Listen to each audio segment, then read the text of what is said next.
السلام علیکم دوستوں، میں ہوں محمد رفیق اور آپ دیکھ رہے ہیں ڈیلی سواد۔ دوستو، ڈیلی سواد سے آج کی نیو ویڈیو اس بارے میں ہے کہ کیا آپ جانتے ہیں کہ یاجوج و ماجوج کس نبی کی اولاد میں سے ہے؟ دوستو، اگر آپ نہیں جانتے تو پلیز اس ویڈیو کو آخر تک دیکھیں اور ہمارے یوٹیوب چینل کو بھی سبسکرائب کریں اور بیل آئیکن کو بھی دبائیں تاکہ ہماری ویڈیو سب سے پہلے آپ تک پہنچ جائے۔ تو دوستو، ویڈیو شروع کرتے ہیں۔ دوستو، یاجوج اور ماجوج حضرت نوح علیہ السلام کی تیسری بیٹی یافس کی اولاد میں سے ہے۔ یہ انسانی نسل کے دو بڑے وحشی قبیلے گزر چکے ہیں جو اپنے ارد گرد کے رہنے والوں پر بہت ظلم اور زیادتیاں کرتے اور انسانی بستیاں تک تاراش کر دیتے۔ قرآن مجید کی آیات، تورات کے مطالب اور تاریخی شواہد سے معلوم ہوتا ہے کہ یہ لوگ شمالی مشرقی ایشیا میں زندگی بسر کرتے تھے اور اپنے وحشیانہ حملوں کے نتیجے میں ایشیا کی جنوبی اور مغربی علاقوں میں مصیبت برپا کرتے تھے۔ بعض تاریخ دانوں نے ان کے رہائشی علاقے کو ماسکو اور توبل سیک کے آس پاس بتلایا ہے، اور بعضی کا خیال ہے کہ یاجوج اور ماجوج کے شہر تبت اور چین سے بحری منجمد شمالی تک اور مغرب میں ترکستان تک پھیلے ہوئے تھے۔ حضرت ذوالقرنین کے زمانے میں یاجوج اور ماجوج کے حملے وبال جان بن گئے تھے۔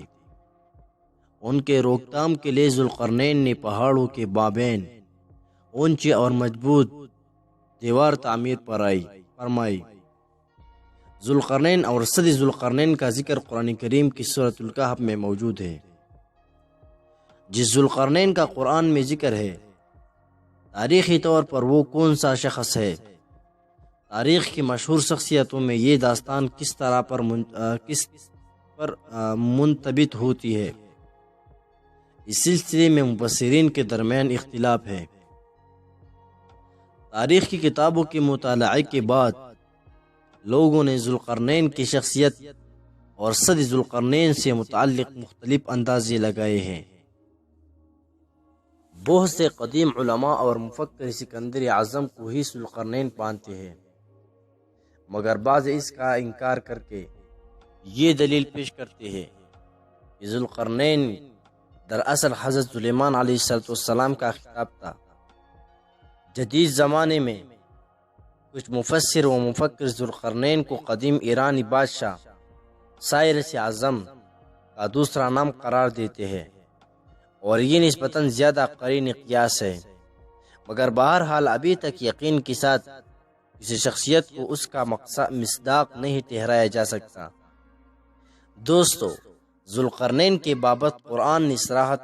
کی ہے کہ وہ ایسا حکمران تھا جس کو اللہ نے اسباب و وسائل کے پروانے سے نوازا تھا۔ وہ مشرقی اور مغربی ممالک کو فتح کرتا ہوا ایک ایسی پہاڑی درے پر پہنچا جس کی دوسری طرف یاجوج اور ماجوج تھے۔ قرآن کریم کی سورۃ کہف میں بحوالہ یاجوج اور ماجوج ذوالقرنین کے حالات بیان کرتے ہوئے فرمایا گیا ہے کہ جب وہ اپنی شمالی مہم کے دوران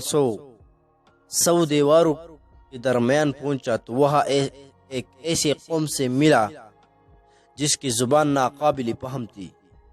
تاہم جب ترجمان کے ذریعے گفتگو ہوئی تو انہوں نے عرض کیا کہ یاجوج و ماجوج اس سرزمین پر فساد پھیلاتے ہیں، لہذا تو ہمارا اور ان کے درمیان ایک ایسا دیوار تعمیر کر دے۔ چنانچہ پھر یہ تفصیل ہے کس طرح ذوالقرنین نے اس قوم کو یاجوج اور ماجوج کے الغار سے بچانے کے لیے دیوار بنائی، اور جو دیوار بنائی گئی وہ کوئی خیالی اور معنوی نہیں بلکہ حقیقی اور حسی ہے، جو کہ لوہے اور پگھلے ہوئے تانبے سے بنائی گئی تھی۔ دوستو، جس سے وقتی طور پر یاجوج اور ماجوج کا فتنہ دب گیا۔ جب یہ دیوار تعمیر ہو گئی تو ذوالقرنین نے اللہ کا شکر ادا کیا جس نے یہ دیوار بنانے اور لوگوں کو آئے دن کے پریشانیوں سے نجات دلانے کی توفیق بخشی، مگر ساتھ ہی لوگوں کو یہ بھی بتا دیا کہ یہ دیوار اگرچہ بہت مضبوط اور مستحکم ہے، مگر یہ لازوال نہیں جو چیز بھی بنی ہے بالآخر پناہ ہونے والی ہے، اور جب میرے رب کے وعدے کا وقت قریب آئے گا تو وہ اس کو پیوند خاک کر دے گا، اور میرے رب کا وعدہ برحق ہے۔ رہی یہ بات کہ صد ذوالقرنین کہاں واقع ہے، تو اس میں بھی اختلافات ہیں، کیونکہ آج تک ایسے 5 دیواریں معلوم ہو چکی ہیں جو مختلف بادشاہوں نے مختلف علاقوں میں مختلف ادوار میں جنگ جو قوموں کے حملوں سے بچاؤ کے خاطر بنوائی تھی۔ ان میں سے سب سے زیادہ مشہور دیوار چین ہے، جس کی لمبائی کا اندازہ 1200 میل سے لے کر 1500 میل تک کیا گیا ہے اور اب تک موجود ہے، لیکن واضح ہے کہ دیوار چین لوہے اور تانبے سے بنی ہوئی نہیں ہے، اور نہ وہ کسی چھوٹے کوہستانی درے میں موجود ہے۔ وہ ایک عام مثال ہے سے بنی ہوئی دیوار ہے۔ بعض کا اصرار ہے کہ یہ وہی دیوار معرب ہے جو کہ یمن میں ہے۔ یہ ٹھیک ہے کہ دیوار معرب ایک کوہستانی درے میں بنائی گئی ہے، لیکن وہ سیلاب کو روکنے کے لیے اور پانی ذخیرہ کرنے کے مقصد سے بنائی گئی ہے۔ ویسے بھی وہ لوہے اور تانبے سے بنی ہوئی نہیں ہے، جبکہ علماء و محققین کی گواہی کے مطابق سرزمین قفقاز میں دریائے خزر اور دریائے سیاہ کے درمیان پہاڑوں کا ایک سلسلہ ہے کہ جو ایک دیوار کی طرح شمالی اور جنوب کو ایک دوسرے سے الگ کرتا ہے۔ اس میں ایک دیوار کی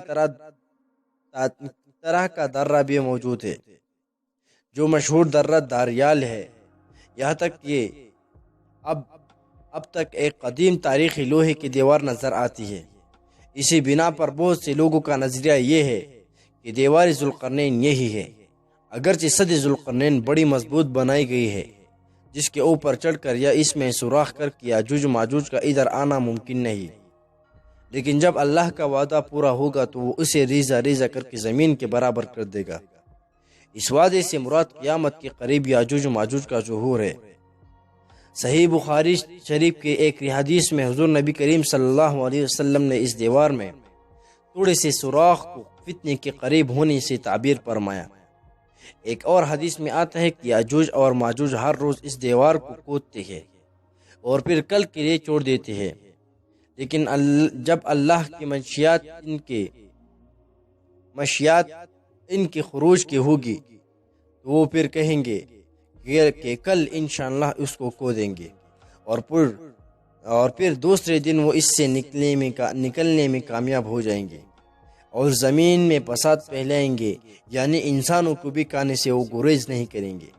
تو اللہ تعالیٰ کی طرف سے حضرت عیسیٰ علیہ السلام کو حکم ہوگا کہ وہ مسلمانوں کو طور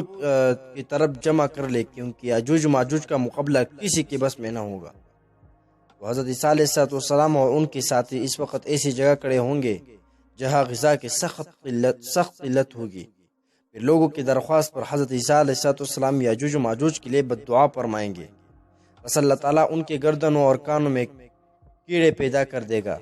جو بعد میں پوڑا بن جائے گا، جس کے پھٹنے سے یہ ہلاک ہونا شروع ہو جائیں گے، سب کے سب مر جائیں گے، ان کی لاشوں سے ایک بش زمین بھی خالی نہ ہوگی، اور ہر طرف ان کی لاشوں کی گندی بو پھیل جائے گی۔ پھر حضرت عیسیٰ ابن مریم علیہ السلام دعا کریں گے تو اللہ جل شانہ ان کے گردن برابر پرندے بھیجیں گے جو ان کی لاشوں کو اٹھا کر جانے کہاں پھینک دیں گے۔ پھر ایک بارش ہوگی جس سے کل زمین صاف و شفاف ہو جائے گی اور ہر طرف ہریالی اور خوشحالی ہوگی۔ صحیح مسلم میں نواس ابن سمعان کی روایت میں صراحت ہے کہ یاجوج ماجوج کا ظہور حضرت عیسیٰ علیہ السلام کی نزول کے بعد ان کے موجودگی میں ہوگا، جس سے ان مفسرین کی تردید ہو جاتی ہے جو کہتے ہیں کہ تاتاریوں کا مسلمانوں پر حملہ یا منگول ترک جن میں سے چنگیز بھی تھا یا روسی اور چینی قومیں، یہی یاجوج و ماجوج ہے جن کا ظہور ہو چکا، یا مغربی قومیں ان کا مصداق ہے کہ پوری دنیا میں ان کا غلبہ و تسلط ہے۔ یہ سب باتیں غلط ہے، کیونکہ یاجوج و ماجوج کے غلبے سے سیاسی غلبہ مراد نہیں، بلکہ قتل و غارت گری اور شر و فساد کا وہ عارضی غلبہ ہے جس کا مقابلہ کرنے کی طاقت مسلگی، تاہم پھر وبائی مرض سے سب کے سب ان واحد میں لقمہ اجل بن جائیں گے۔